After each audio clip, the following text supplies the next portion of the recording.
Abahambe is going to get to a point where they're going to be forced to leave. So let me ask this, right? Would you say South Africans are xenophobic? Absolutely not. Where the height of the clashes are happening, it's where I would say the marginalized live. It's where the most poorest live. It's in our townships where Nali, when we grew up, the spaza shops, the Oniwa, the Batubaruna. I think one of the Pakistani guys said they didn't even know about spaza shops until we came. I'm like, how? How, my friend? How, my friend? I think that much, what I think makes them, I wouldn't say powerful and dangerous at the same time, is that they have access to a civic army. That's what, it's the people's army. Yeah. What we are seeing is the awakening of the people's army. Yes. You know, people are saying we don't care anymore. And arrest us, the people shall do govern. Whatever. The people shall govern. We are no retreat, no surrender. Oh.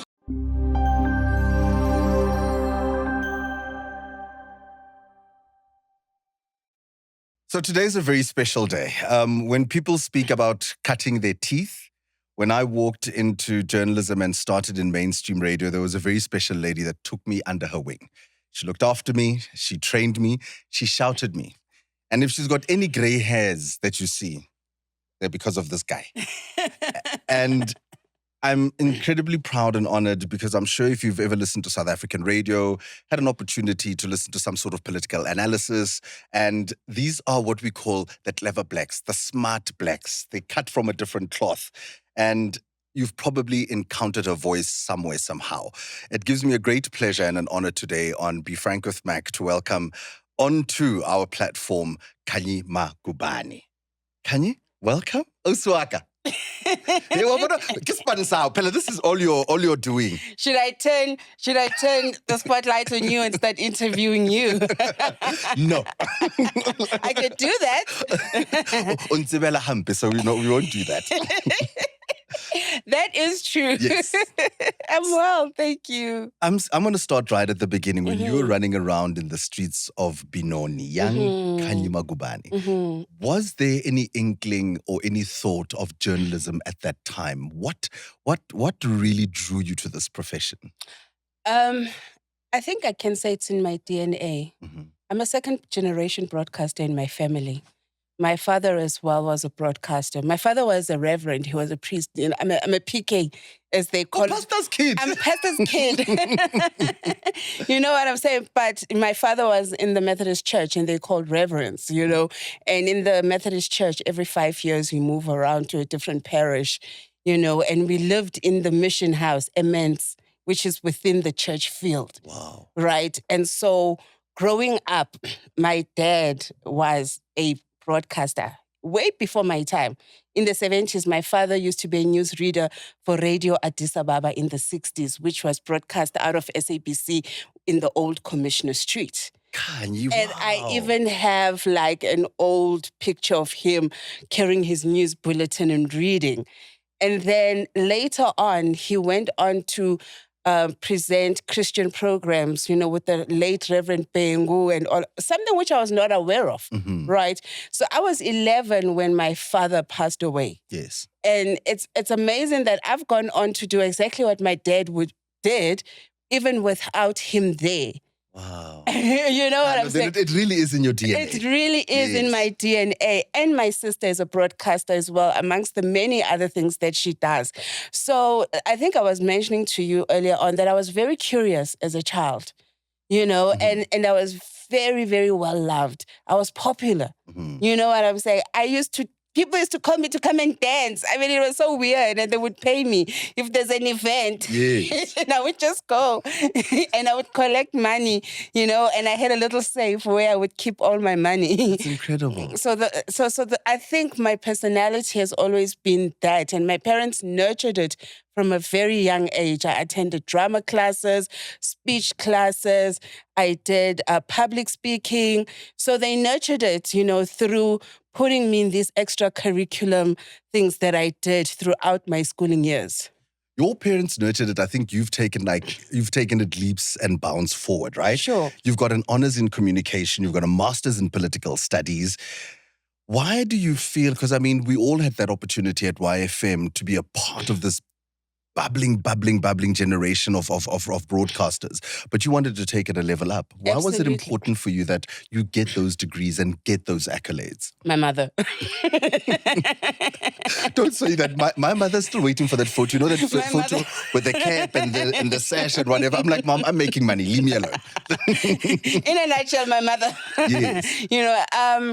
If there's one thing that my mother has greatly contributed, my late mother, if I should add, has contributed, has been to my education, because she was an academic herself, right? My mother studied until the day she passed away. Wow.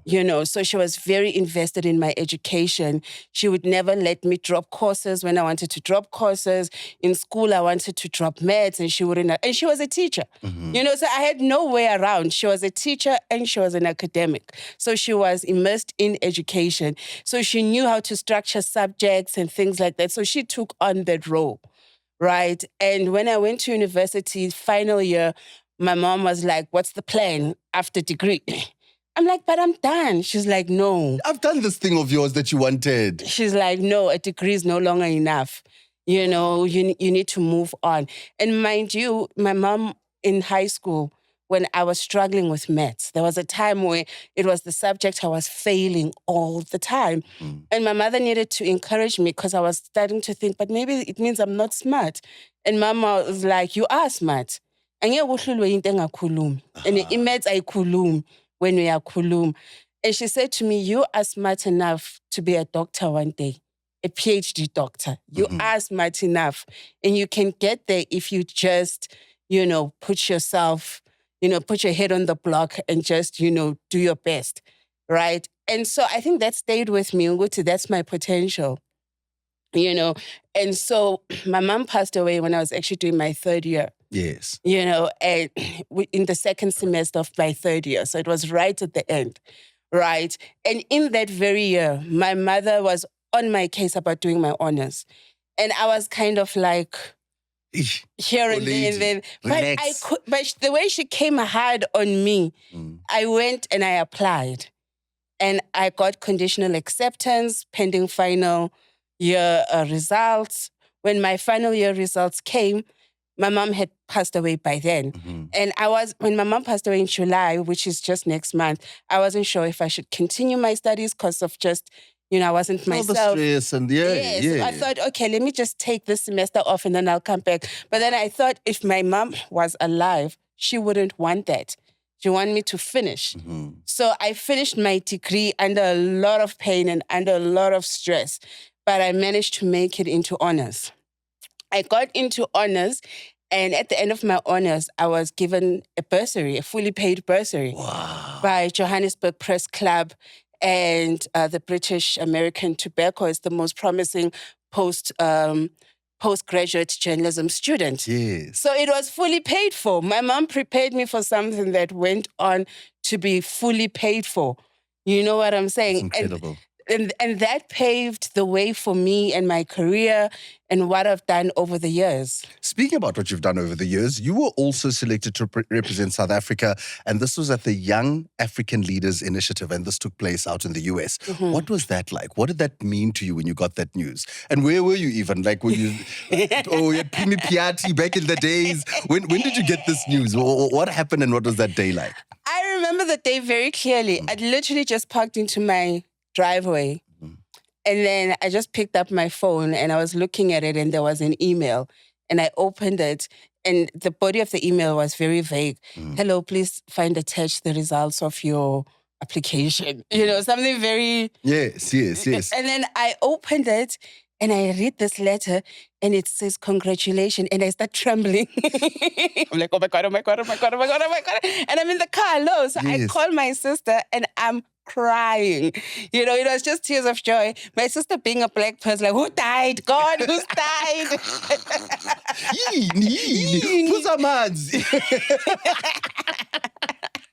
That was her first instinct that somebody had died. And I'm like, no, I got it. I got the Yali. And we were the very first cohort to go on the Mandela Washington Fellowship. Because when we got it was still the Washington Fellowship. Yes. And it was renamed when we got to America that year. There were 46 of us. Yes. And in fact, Faith Mangope, who you heard here the other day, was one of the South Africans that was with me on the Yali. And it just goes, me getting it, right, has a story behind it. Because on the day of my interview, I had a car breakdown. And I think I was the first person they were interviewing at 8 in the morning. And as I was turning into Senton Drive, because I was going to the High Commission in Senton, I felt this large thing fall from under my car. It just go and hitting the tar. Yes. It is like, oh my God, did my engine just fall off? Like, what the heck? But my spirit, in my heart, it just said, don't stop. Just put on your hazards and drive slow. Yes. Don't stop. I remember going up that hill on Senton Drive. Oh, guys. Just going on one. I was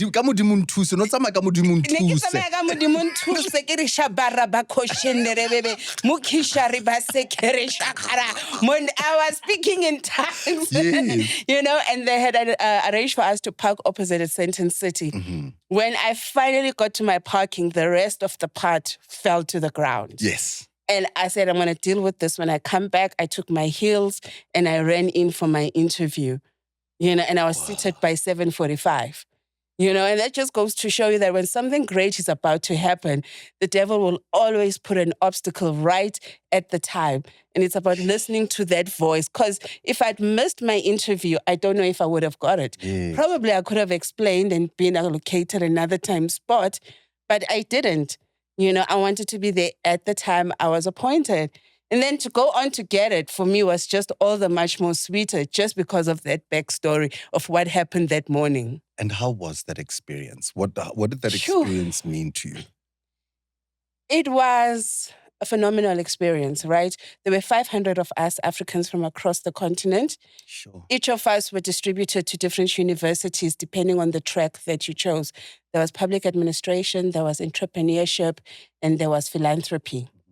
I went with business and entrepreneurship, and 25 of us were sent to Northwestern University in Illinois, where we spent 5 weeks doing an advanced business program.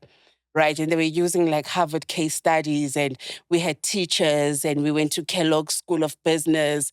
Wow. And we had the opportunity to go to Google, McDonald's, the JSE of Chicago, the Chicago Stock Exchange. Yes. We went to all of these high profile places, including Do Business Chicago, where they were quoting like businesses from across the world. Yes. You know, and they're encouraging us as Africans to like bring our businesses. You know, and these are pre-Donald Trump days. It's 2014. Yes, so no, of America course. is a very different place. You know, it's under the Democrats at this time. Yes, you know what I'm saying? So it gave me an opportunity to really interact with other African young leaders, because we were 25 from different African countries. There was French speaking, there was Anglophone, Francophone, Southern African, Eastern African, Western, we had Nigerian, we had everyone. Born. And to be standing there. And then the last week, the 6th week, was in Washington, D.C. We went for a presidential summit with President Barack Obama. Okay. So, yes, we can. Yes, we can. And I hugged Michelle Obama. And I had a fan. What? I fanned out. What do they say when you have? What's it called? You fanned out. A fan moment. A fan moment or something. Yes. I cried. I was like, oh my God, I'm meeting Michelle Obama. You know, but someone from my team, the students captured it, right? And when I turned around, my eyes were red. Was it like that ugly cry? Yes, it was an ugly cry. You know, wow. but there is a beautiful picture, professional picture of Michelle over my arm, you know, and me hugging her, and she's got her eyes closed. Beautiful picture. So that experience really, I could say, showed me, you know, the world in a different way. To be there on Barack Obama's ticket, you know, I wouldn't say made us special kids, but it gave us a certain pedigree. Yes. Being there. And we were hosted by the former ambassador Ibrahim Rasool at the embassy as well. And it was a life-changing experience.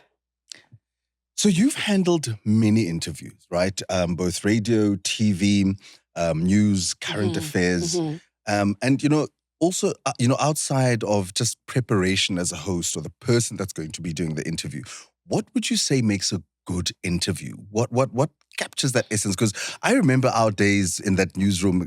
Hey guys, Khanyi used to like she. You'd come from a story and you would have written a piece and you always wanted us to capture the essence of Yes. where we were, what was happening, Yes. who was there, what was happening around you, so that we could be able, you made us storytellers. And I remember that you were very, very pedantic about that because, if you go to a march is a march is a march is a march. Yeah. What's going to make your story different? And this is something that Absolutely. you drummed into us while we were in that newsroom, Not a papa thinking we're cool, hey, we're at YFM. You bring us very, very quickly down to earth. And it's made us who we are today. We are journalists, guys. This is a newsroom. Let us distinguish each other. We are not fresh. Yes. We're not Chili M. We are not Rude Boy Paul. We're not Onati. We are newsroom. Yes. First thing I did was to take the music off that played behind the news bulletins, which had been a signature for a very long time at YFM. Took that off. I'm like, let the people hear the news properly. Yes. You know what I'm saying?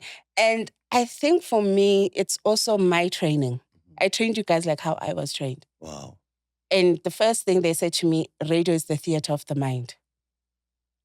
I wish I had like a poo poo poo poo. We need to get like a poo poo poo poo. Yes. It's the theater of the mind. Take the person and put them in the picture with your words. Yes. I went on to be like a specialist high court reporter when I was at 702, just before I went to YFM. I was doing all the prominent court cases, like what would be now. MacG Commission. Exactly. Yes. I was doing that. Yes. And let me tell you, court is not as exciting in real time, right? You're sitting there on the press bench and you're just writing and listening to what the witnesses are saying.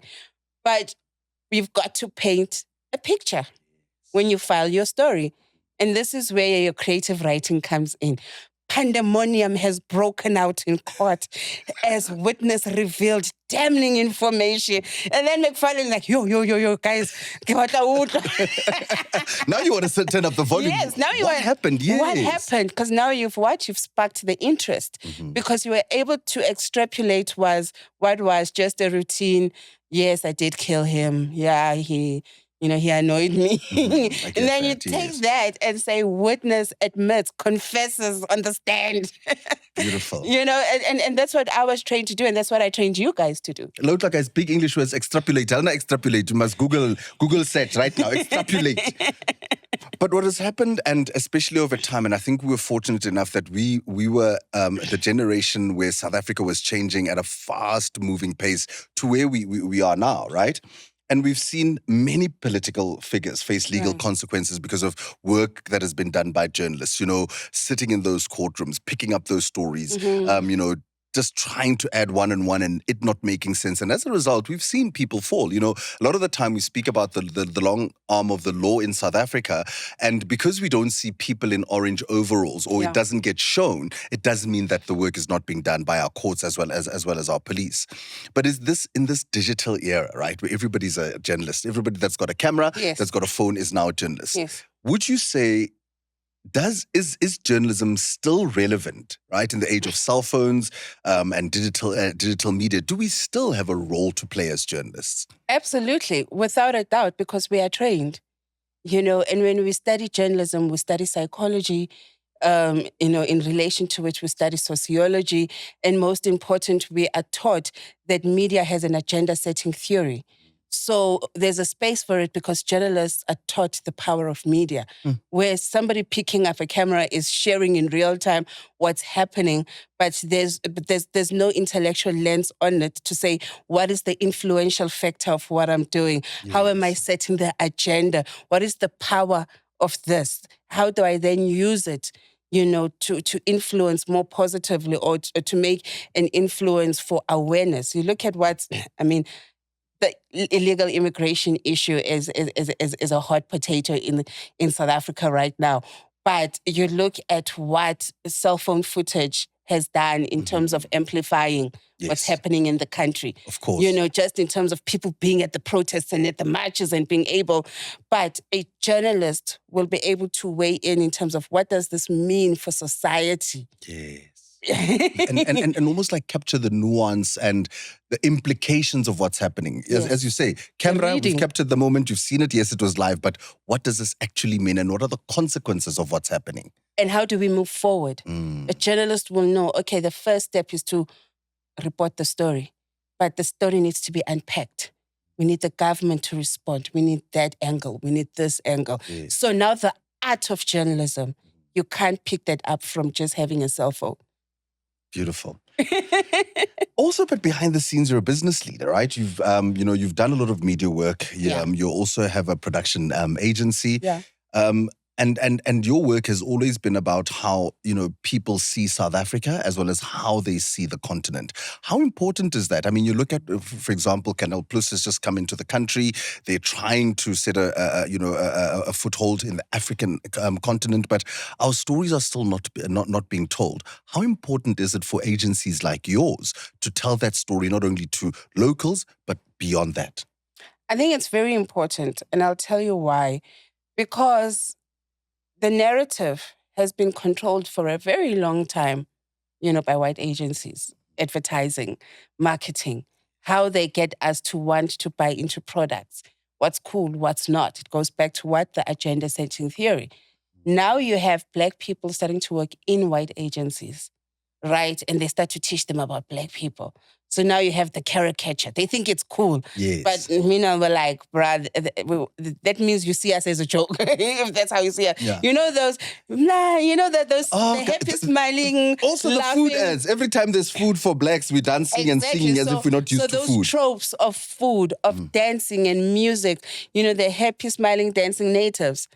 Right, that's the narrative, and that's how they've sold the Black story, and they sell to their clients. And of course, at the end of the day, it's about the bottom line. Now, as a Black agency, I have a responsibility to use the same tools of trade, of creativity, of copywriting, and of something, but to sell my clients something better. Wow. That Black people are smart, they are funny, they are quirky, they're intelligent. All the things that you think white people have, when you're able to make them into people in your adverts, we've got it too. You know what I'm saying? How do we bring it out? It's about the nuances. The relationship between a grandfather and a granddaughter. Yes. You see those emotional adverts. Mkulu, ndota. Yes. That takes an inner knowledge. And I think that's what we bring. And in my work, I work in mining and energy communication. So I work a lot with host communities.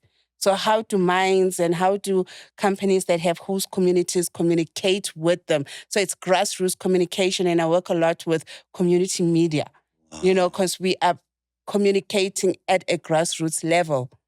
Are you enjoying it though? Because it's it's almost like you're taking it back to the people, right? Sure. And you're right. These host sort of these companies that are in these communities. At the end of the day, yes, you're right. It's their bottom line, but their work impacts them. It's their fathers that are going to those mines. It's their mothers that are going to work on those mines. What are they doing to contribute? I mean, we speak constantly about beneficiation in the mining industry, and people don't know. And there's a lot of mines that do a lot of incredible work, but we never hear of it. We never see it. All we see are the strikes, or if somebody has died at the mine or whatever, not realizing the impact that they have in their direct communities.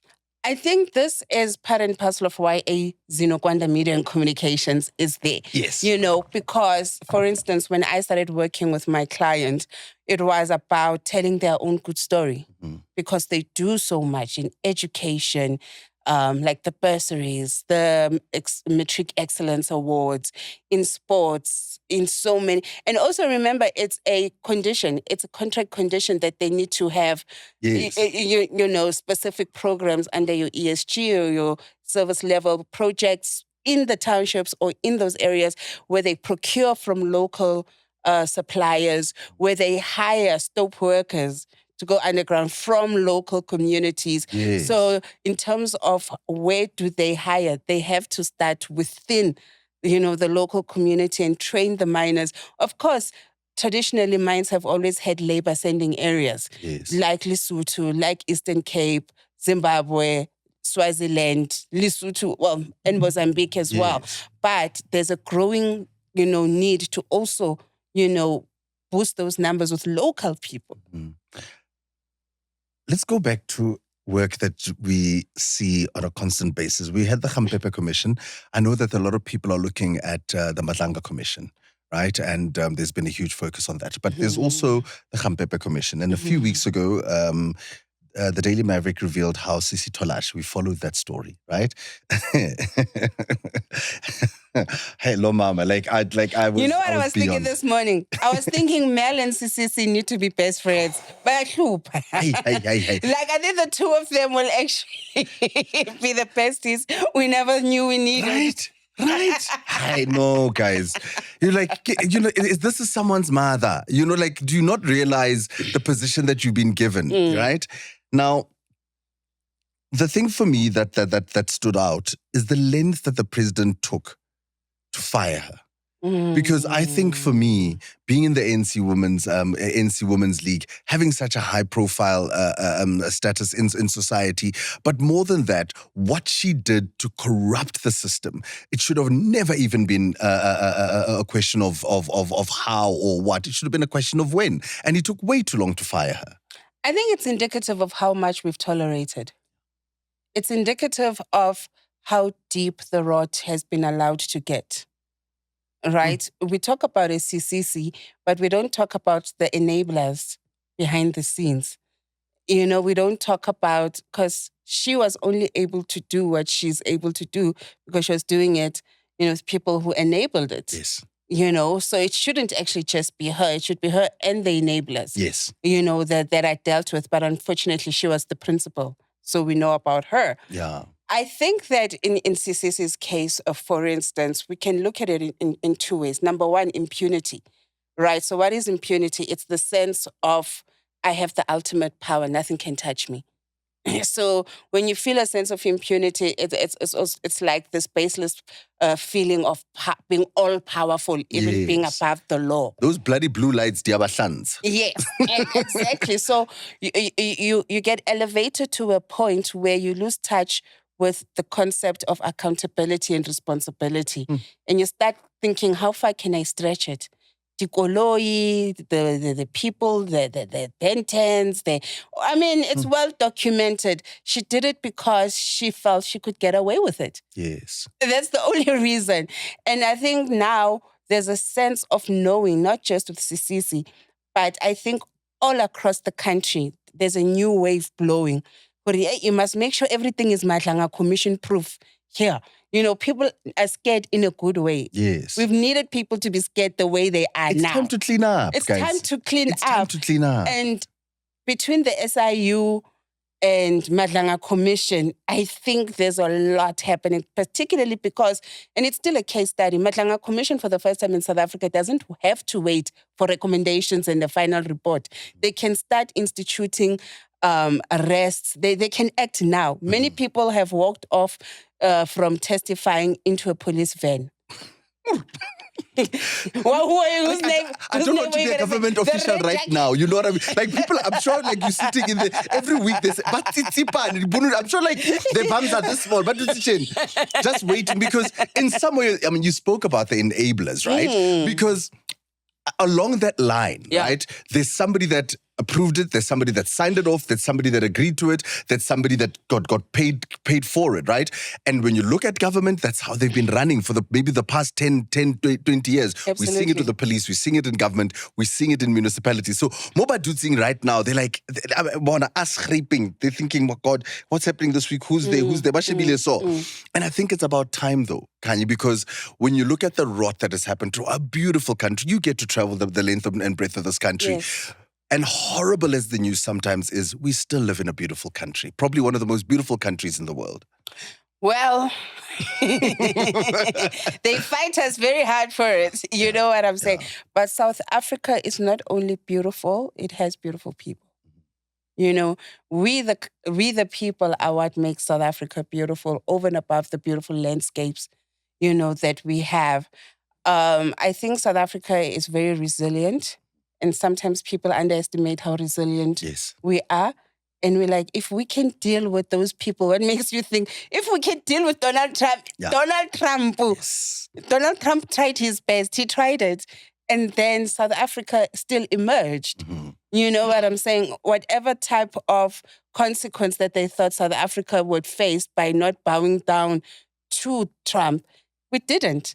And isn't it beautiful how at times like that we're able to come together as a country? And it pisses me off. It annoys me that we can't do it with anything, with everything else, because it wasn't just us as Black people fighting for our country and our place. Yeah. When we were under the sort of genocidal siege and Donald Trump. Yeah. It was both Black and white South Africans that guys, not in our country, because as much as yes, race is a huge issue in this country and it's something that is painful and we come from it.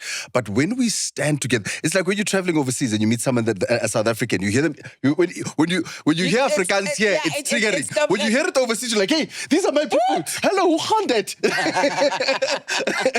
You know what it is? We are like that family that fights with each other, but don't come for us. Yes. Because we'll unite and we'll sort you out. And then when we finish sorting you out, we go back to fighting with each other.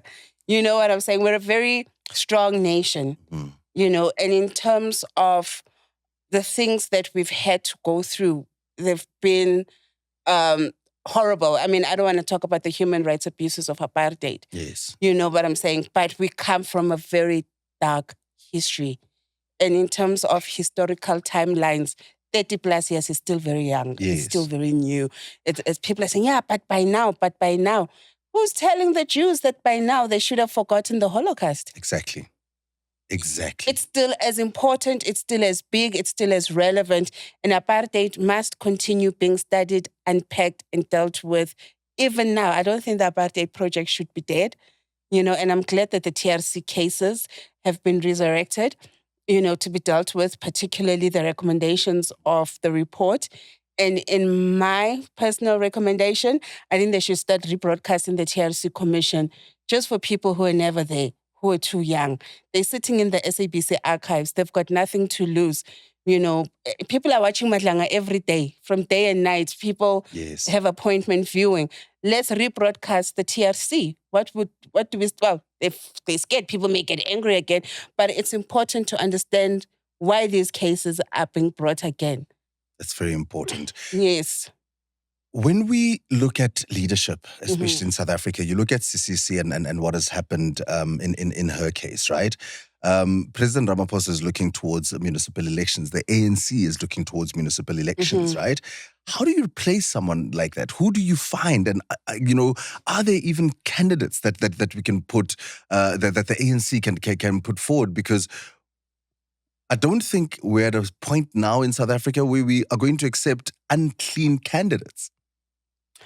Well, I think this is why now the ANC is going on this public campaign to say anyone can apply to become a mayor. I'm not sure if you picked that up, but particularly in Johannesburg, they've done an open call to say if you think you fit this criteria, then you must apply for the position of being a mayor, which of course is a very unconventional way of doing it. And I think it's the first time that the ANC is doing it. And it speaks to, I would say, quite a sad reality that they look amongst themselves and they don't see somebody that automatically stands out. Yes. Obviously, we know Loyiso Masuku wants the position. Of course.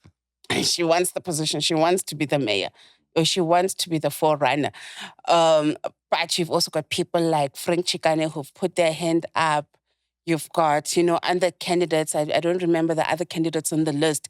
But I think for me, it's just a sign of how much they've lost confidence in their own leadership and the people that they put forward as candidates to as political actors in local government. What are those smaller skeletons?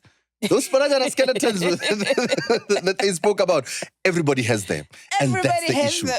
Who's going to put their hand up? Because when you put them up, you're like, you do a journalist just starts phoning their sources to say, I need dirt on this and this and this person. And you're always going to find it.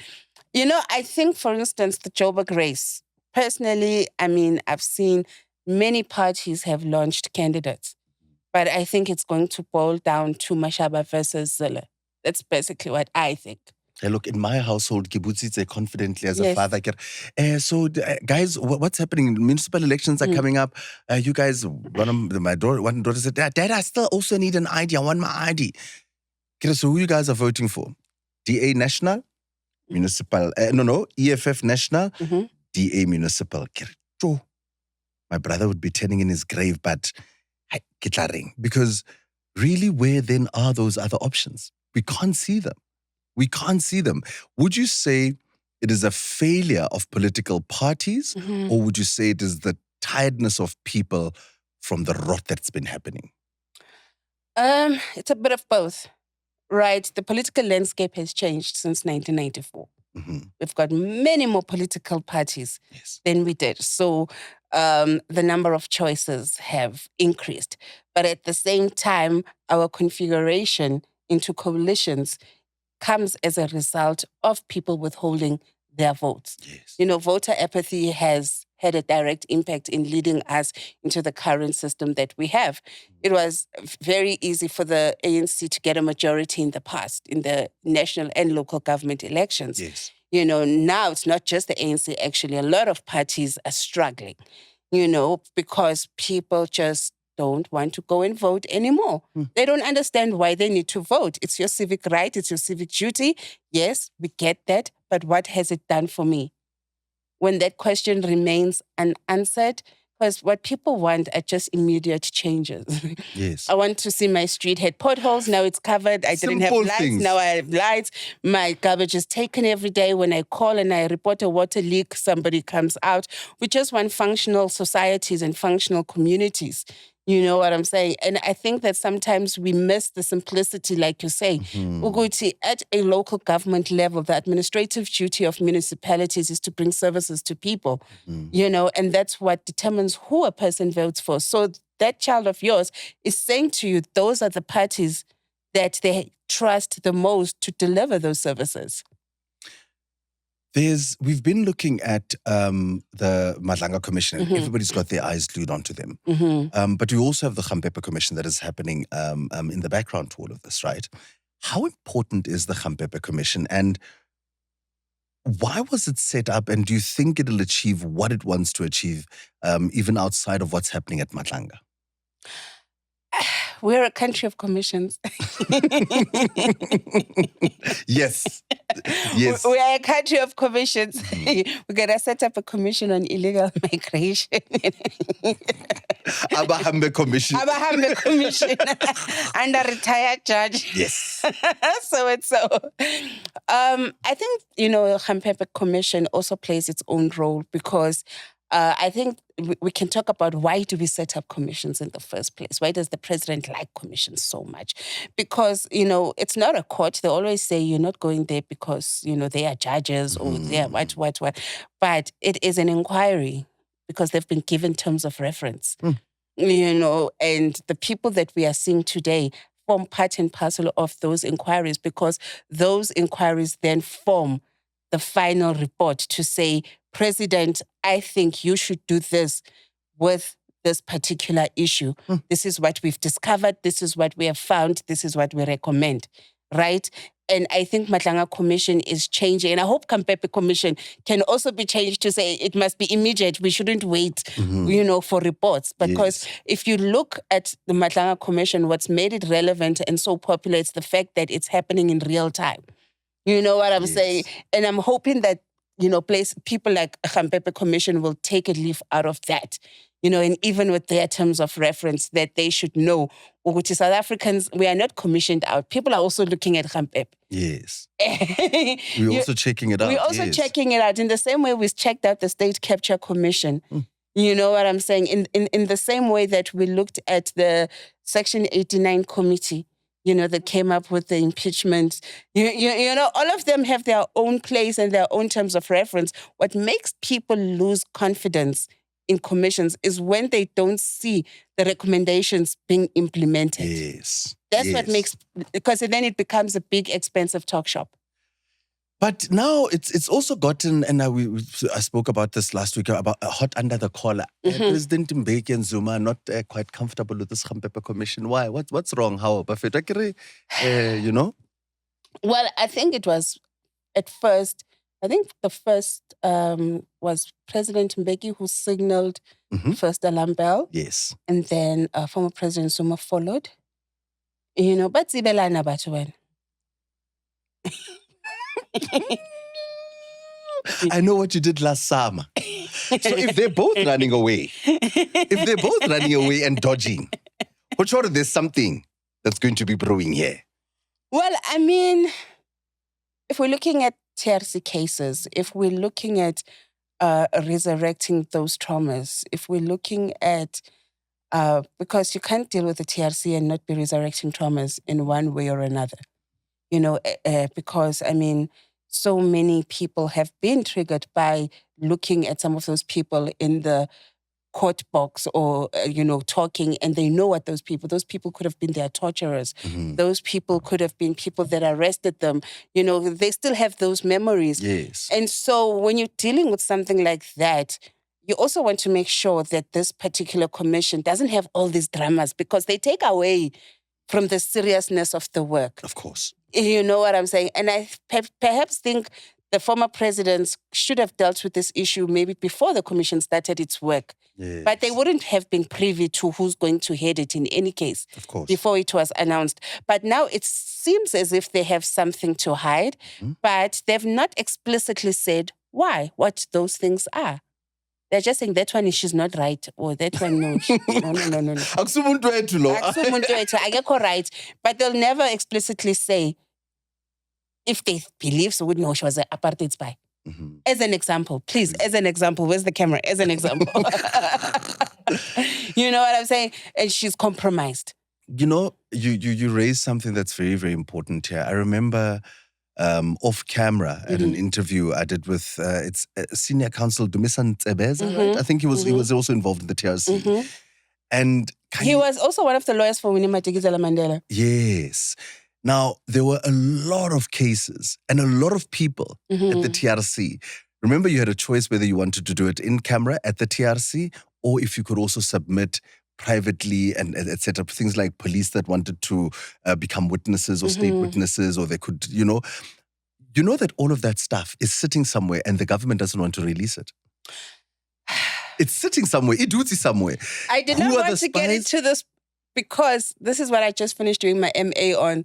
And I don't want to. Your masters, I don't want to bore you. I don't want to bore you guys with a long academic exercise. Yes. But to give you guys a nutshell of how this fits into what I've just done, right?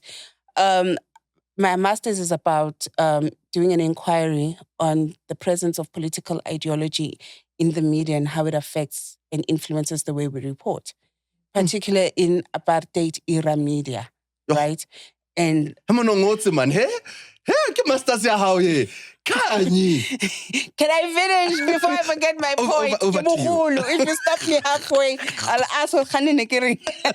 Where am I? If you stop me halfway, I may forget what I'm saying. So I used a 1 minute 58-second video to do my whole master's on, right? I found my sister sent me this video of, and apparently it was there for a long time, Winnie Madikizela Mandela doing an interview with the Huffington Post about a year before she passed away. And in this clip, she says, she doesn't buy journalists to write good stories about her, and she's had many journalists, being used by government and Stratcom, 70% truth, 30% lies. And she goes on to name a publication, the Weekly Mail, and she goes on to name journalists, Namavenda Matiane, Anton Haba, Tandega Kubule. And she says, these are all journalists that we used. And this matter, of course, caught fire at the time. And those journalists actually had to do interviews to say it's not true. Like there was a lot that came out of that interview. So I used this interview to just unpack. Let's unpack and put these allegations to the test. So the first thing I did was go back into the archives and pull out all the articles ever written on Winnie Madikizela Mandela in the lifespan of the Weekly Mail, going into the Mail and Guardian. Yes. And all of in total, there was about 28 articles that I found. Yes. And I was able to do like a mapping to see what was the temperature, how was she reported on, you know what I'm saying? And so you start to analyze it as, as a group. Wow. You know what I'm saying? So you do this mapping, and then that helped me to come to particular findings. And then I also went back into the TRC, as part and parcel of my inquiry of finding out what is Stratcom and what is it about. And who are the actors and who... Khanyi, this is like a whole interview on its own, right? Because also... It's a part two. It's a part two because, we can talk and then it's like even part one, part two. Because people have... And because it's always something that is almost like brushed, right? It's always something that is brushed over. I know Stratcom, it didn't really exist. No, it's almost like how we speak about the Freemasons, Do they exist? Don't they exist? Listen, it was tough doing this work. Yes. Because I met resistance from a very early stage of the research. I was told, no, Stratcom does... Before I even mentioned it, because, we have to defend at a master's level as well. And you go to a large boardroom with like all the lecturers, the top professors, and you have to do a presentation on what you are intending on doing your master's on.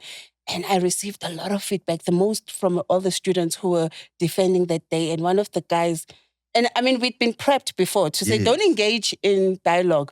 They're just giving you feedback, and they're giving you things to think about to strengthen your proposal. But mine was like, there's no such thing as Stratcom.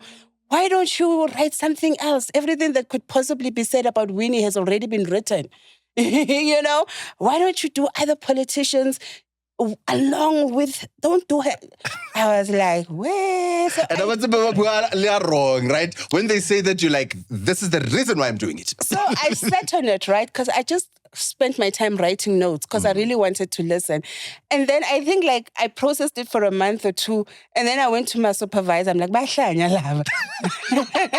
Why bangafuni? Love it. Just for that things. Yes. So in my inquiry of what Stratcom is and how did it operate, like you say, it's easy to descend into conspiracies. Yes. So I needed to find something that could stand academically and that could be interrogated and pass academic rigor, even if it were being interrogated by my peers, right?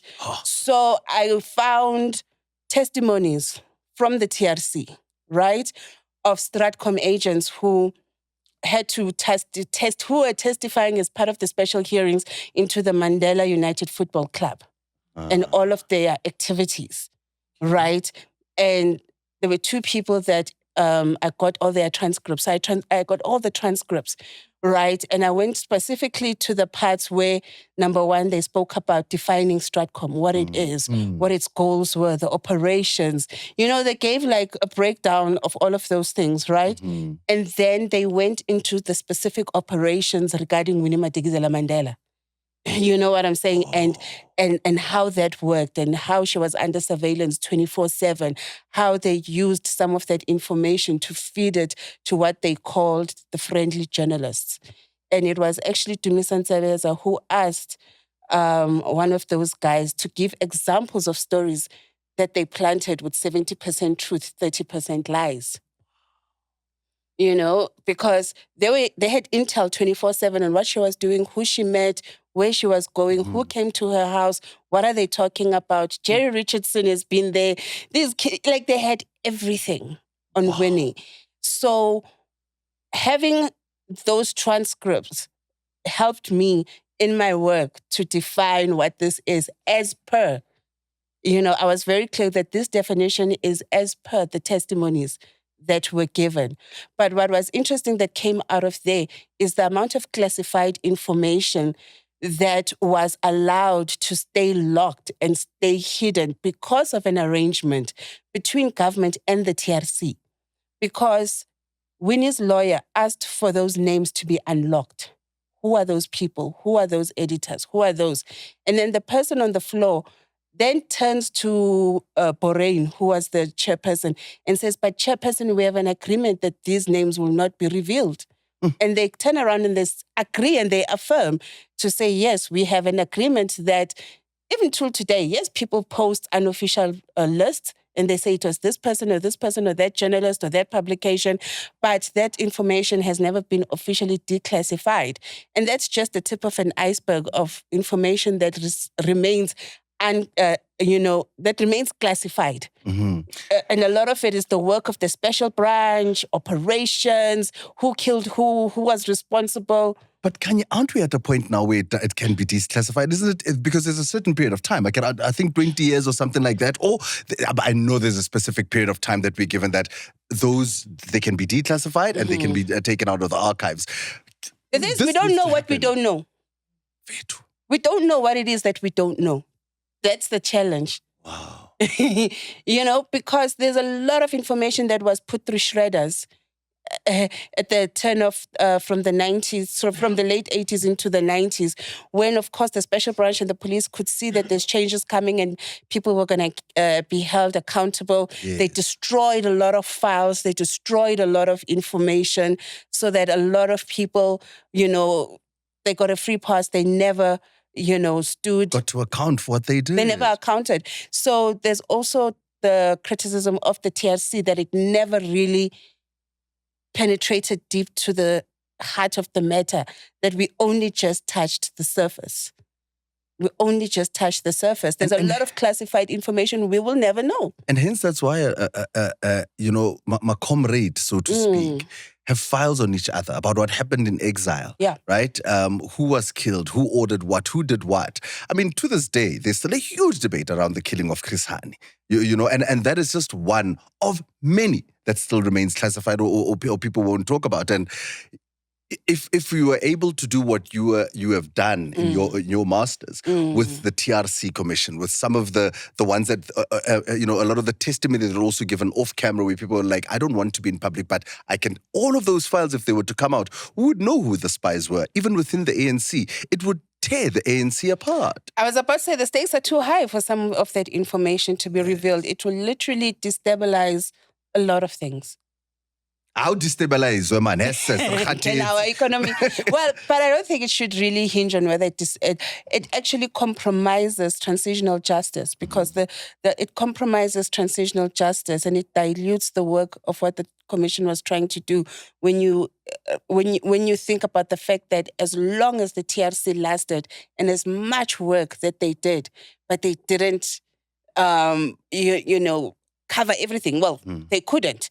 You know what I'm saying? Yes. But there's a lot of information that was never disclosed by the apartheid government, and they were never held to account by the TRC.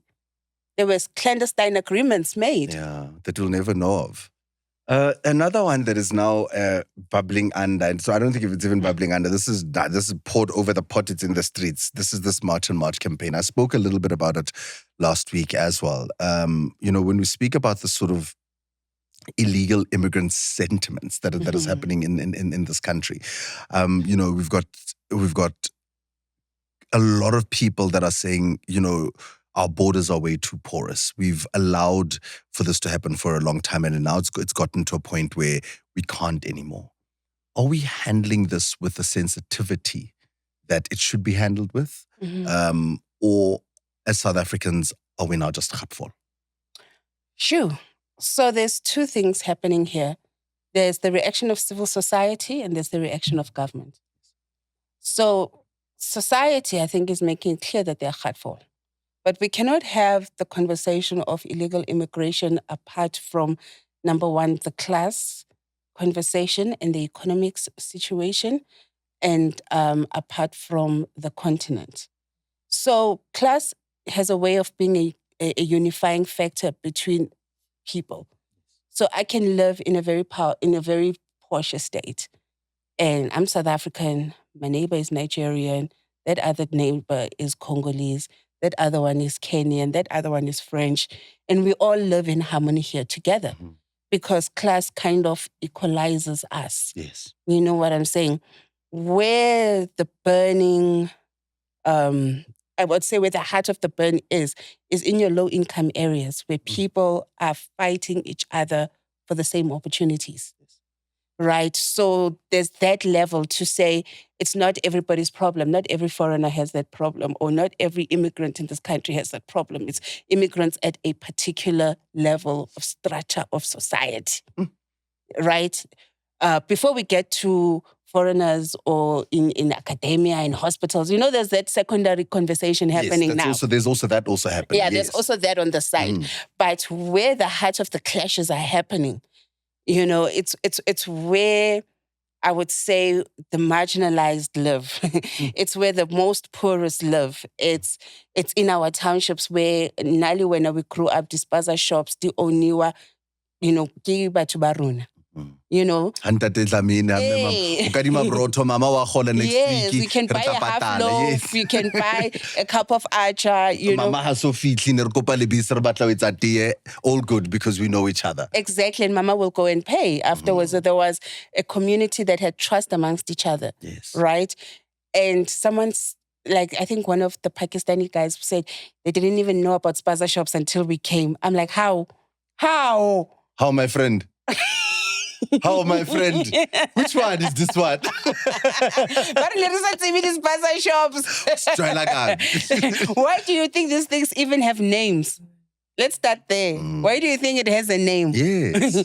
You are calling it what we've always called it. You're not even making a difference, Yeah. But I think that much, right?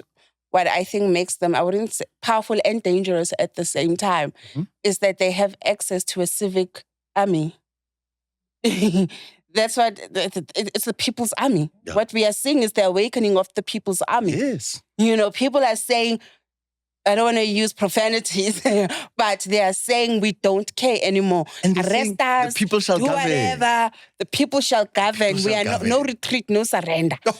And when people get to that level, it's a very dangerous place because it means no amount of law enforcement is going to stop them. No amount of family meetings is going to stop them, and also there's elements of human rights abuses that are always intermingled within all of that. Yes. Because some of these skirmishes, they become very violent, the looting, people are being thrown out of their families are being divided. So there's also the human rights angle that I don't think we wanted it to get to. Look what happened in Rwanda, right? Look what happened in Rwanda where in a split second, in a day, neighbors that used to watch soccer together, eat together. You are Hutu, you are Tutsi, and that's it. It was, there were machetes. And I mean, if you look, I remember watching a documentary around it where 1 million machetes were imported into the country so that this killing could happen. And we're not very far from that because we can sit down and say that, yes, opportunity, this, that, and the other. But where it's going is very, very dangerous. You know what I mean? Abahambe is going to get to a point where they're going to be forced to leave. And I think, so let me ask this, right? Would you say South Africans are xenophobic? No. Absolutely not. And I'll tell you why. South Africans have lived foreigners have lived amongst us since the turn of the century. Yeah. You know what I'm saying? Our mining industry from its inception has always used an agency called TEBA, TEBA, TEBA or TEBA. Yes. And they would have laborers coming from Mozambique, from Swaziland, all your labor sending areas, and they would live amongst us. We have places like Shawela, we have Mzinwenzizwa. Yes. In fact, Mzinwenzizwa is exactly that, right? Mzinwenzizwa. Yes. That show us there was a Mafokeng, there was a Chiwari, there was a Magubane, there was that. That is indicative of the fact that by the very nature of our society, we've always welcomed outsiders.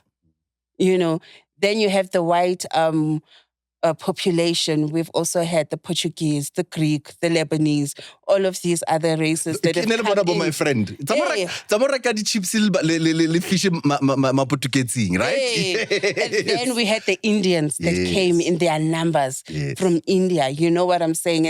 And through the Spice Route Company, we can trace issues of migration and how people came into this country. So the first reason why I say we are not xenophobic, it's because we are used to the idea of living with people who are not from here. In harmony. In harmony, right? So it's not a foreign concept. But these current conditions are different because we are dealing with criminality. Yes. We are dealing with people that come into the country illegally. use illegal, you obtain ID illegally. And once you have an ID, you have an access to services, government services, to grants. You know, it's which I think much and much is really fighting. Those are the layers. Those are the layers. Yes. It is not intrinsically the presence of foreigners in this country. That's what I think. Yes. But it's getting lost in the language. It's getting lost in the language, how it's being reported on. South Africa is against foreigners. South Africa is against immigrants. It's almost like we're fueling that xenophobia, right? Because we're not using, you're right, we're not using the right language to talk about it. We're not using the right language, even the way international media is reporting it. You know, the essence of the fight is getting lost. And we are being painted as just a country that hates having someone that's not South African here. Yeah. And that's not who we are. The president came out and he said he wants to strengthen border security, stamp out corruption in the immigration system, and close the loopholes in fragmented immigration laws. Okay, President, is this even possible? Because, number one, is it possible? Number two, is it too little too late? Too little too late. Yeah. Too little too late. Because the first xenophobic attacks happened as far back as 2008 in Alex. Right? How many years ago? That's 16 years ago? 16 years ago. 16 years ago. That's the first time. We didn't even have half as many illegal immigrants as we do now. Right? And what did government do? Where were all of these measures then? The government didn't take it seriously. And also, how serious do you have to take it after Mutwachil? We saw that picture. We all saw that video. It was horrific. In fact, I don't think we'd ever seen anything like that, even in mainstream media in our country. We saw a person being burnt alive, right? I remember I did a documentary called Why Are We So Angry? And xenophobia was one of the episodes that we did. Yes. And we were able to connect with the photographer that shot that burning man, the burning man. And he says that he was there to cover a protest. And he thought it was a mattress burning. But as he turned and he saw that there was a human being inside, yes, the journalist started clicking and doing all of this, but he was horrified, you know, at the brutality of it. You know, the 2008 xenophobic attacks were brutal. But yet they did not, and they were 16 years ago. They did nothing. But they did not push us closer to tightening our immigration laws, to doing all the measures that the president is talking about now. You know, sporadic violence has continued around it. It has come back over and over and over again. And government has sort of turned a blind eye towards it. But they've reached a point now where they can no longer turn a blind eye because civil war is around the corner. And here's one thing we forget. The illegal immigrants that come here, some of them are trained at age 13, 14 to use heavy machinery. Child soldiers. You know, trained in war, in combat. They learned how to pull a gun apart before they even learned to read or write. Exactly. They can pull apart an AK-47 and assemble it again. You know what I'm saying? They have skills for war that we don't. I'm sure they are mobilizing to be ready for the 30th of June. I'm sure there are weapons and guns coming into this country to help them if they need to start a war. Tina, we know how to march, but are we equipped to fight a civil war? And who is the government going to protect first if a civil war breaks out? Are they going to be like a referee saying, okay, guys, break it up, break it up, break it up? Oh, Khanyi. Yo, Nkala, guys. Yo, Nkala, guys. Imagine you must just run, you must run. You don't know where you're running to, but you must just run because I don't want, I remember when, like, at the height of the unrest, you know, when the country was burning, you know, at the change of the new dispensation. And my grandfather was the head of NAFCOC in the Free State. But remember, anything that had to do with business and government at the time, they were just burning because people were gutful, as they are right now. And I remember Bashapa petrol bomb into, because I used to sleep between my grandfather and my grandmother, and they threw a petrol bomb through the window. I woke up, there was a curtain, chang, petrol, ing. I was just picked up, put into the van, and we're driven to Odendalsrus to my grandfather's brother's home. And I remember the smell of tear gas. And I was small. I was probably about 8 or 9 or 10 years old when this was happening. Or I could have even been younger. But I can still remember how scary that was. Right, and we're getting there. We saw it as well, even Kanakoya, the riots and the looting. Right, where people are now like all of a sudden, hey, but no, guys with the hockey sticks and whatever. I'm going to protect my neighborhood. You're not going to protect your neighborhood. You're not going to be able to protect anything when thousands of people are marching towards you that are angry. And that's the danger that we faced with this thing, because government does not want to act. They do not want to act. I think maybe they're also undermining how serious this issue is, not unless they don't want to reveal everything they know. Yeah. But when we're talking about people that come from war-torn countries, we've got to understand that that poses a direct threat for us. We are fighting people who are fighting in these guerrilla wars, who are fighting. They have, let's not underestimate the ability of illegal immigrants to fight back in the literal time. Let's not, what do you call these machine guns that have a drum? Scooper. Maybe it's a scooper. You understand what I'm saying? Yes. What are we going to do one day? I don't want to be a prophet of doom. But the thing is, we don't know how they are mobilizing and how they are planning and how they're planning to protect themselves. Yes, we are seeing the evacuations from the different countries, which also have an element of grandstanding, in themselves, because they never had the thing which we need to bring our people back until they saw what is Shubile South Africa. Yeah. You know what I'm saying? So it means they've always had the ability. And I said the second thing we need to talk about is how the continent is connected to what we're going through today. Yes. It's because people come to this country because of failed government systems. Yes. They're here to look for better opportunities. And there must also be accountability from their countries, and there right? Also has to be accountability. It's one thing to sit there in whatever country you're in and to say that, oh my God, why is this happening to our people? Why else? Okay, but then I don't think they speak in that accent. Oh my God. What is happening in South Africa? I don't think there's a Karen in those countries, you know what I mean?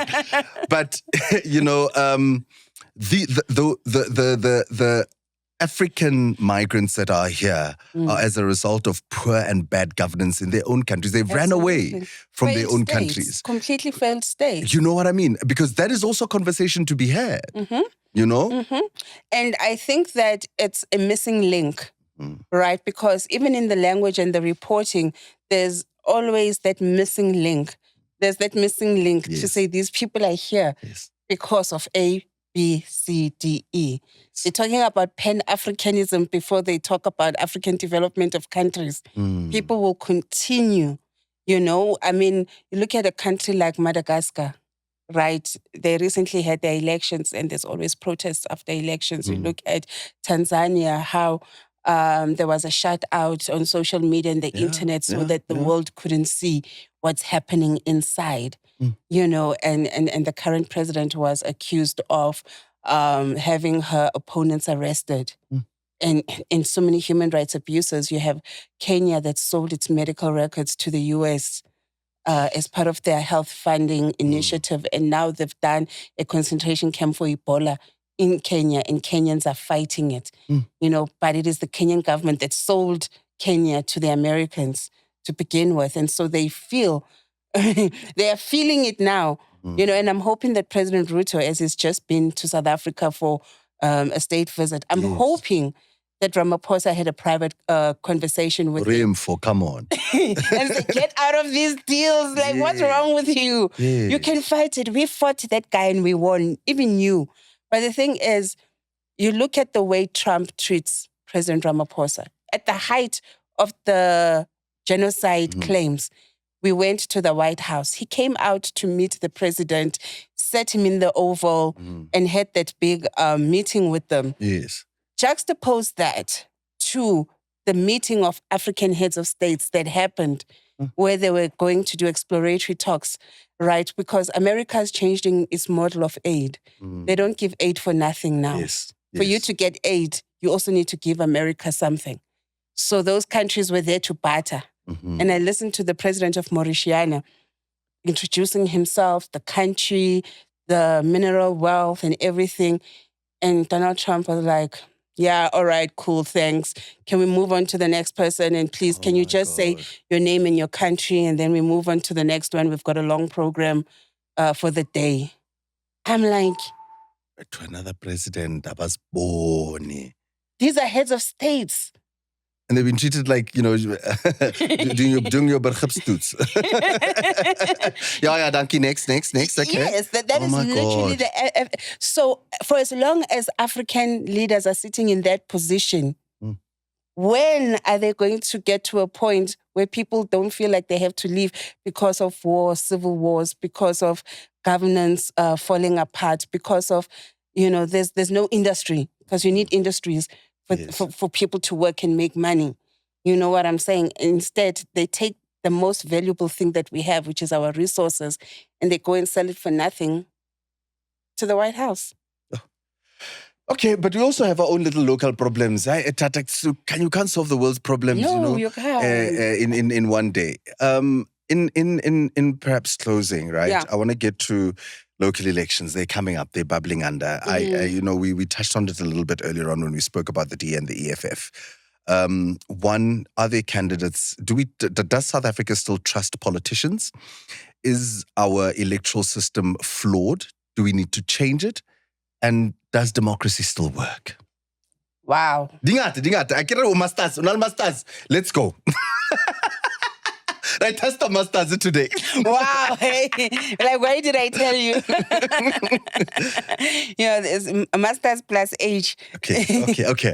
All right. So here's what I think. Does democracy still work? South Africa, by its institutional design, is called a constitutional democracy, which means that our constitution is the highest law in the country, right? We have many laws that govern many things, but the apex court, takes precedence. We're a constitutional democracy.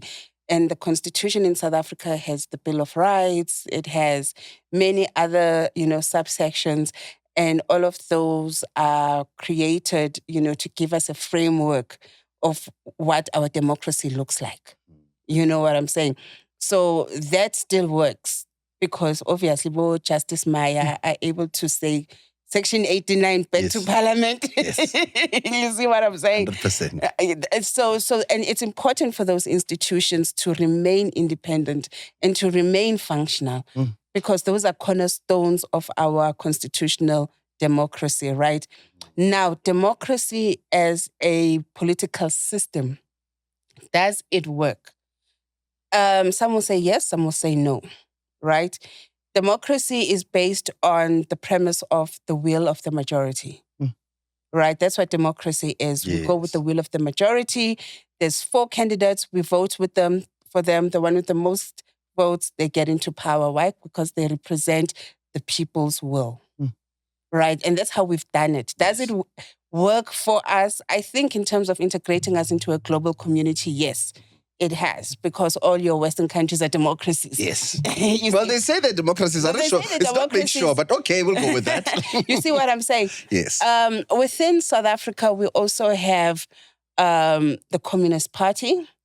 So we have people that follow communism as a political choice or in terms of political ideology, And we know that for the first time this year, SACP is going to run as an independent political party outside of the tripartite alliance that it's always had with the ANC. Yes. Right? So now we are standing at a place where we could turn into a communist country.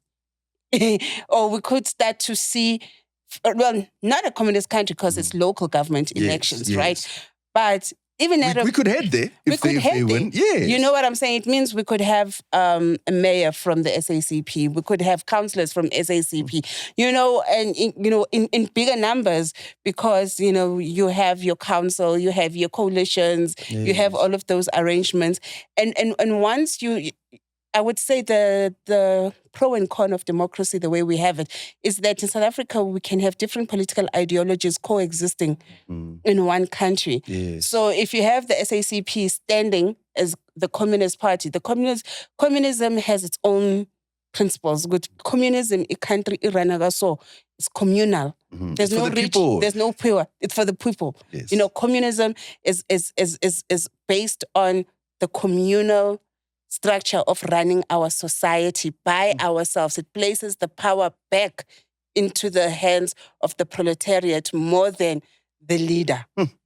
So are we ready for a reconfiguration of our society if people should start relating more to communism and saying, actually, this makes sense for me? And I can tell you now, Western countries, they will fear to say, South Africa is becoming a full-on communist country. Are we becoming you know what I'm saying? But that's the point. In South Africa, it could, because any political ideology can have expression in this country. Oh, guys, we're in for a tough ride. Khanyi, you've been an absolute joy. And so guys, when you see me and you think I'm smart, these are the results. This is where I cut my teeth. It's been, and I think just in closing, I reflect on my YFM days with a lot of joy because we were so young and free. Yes.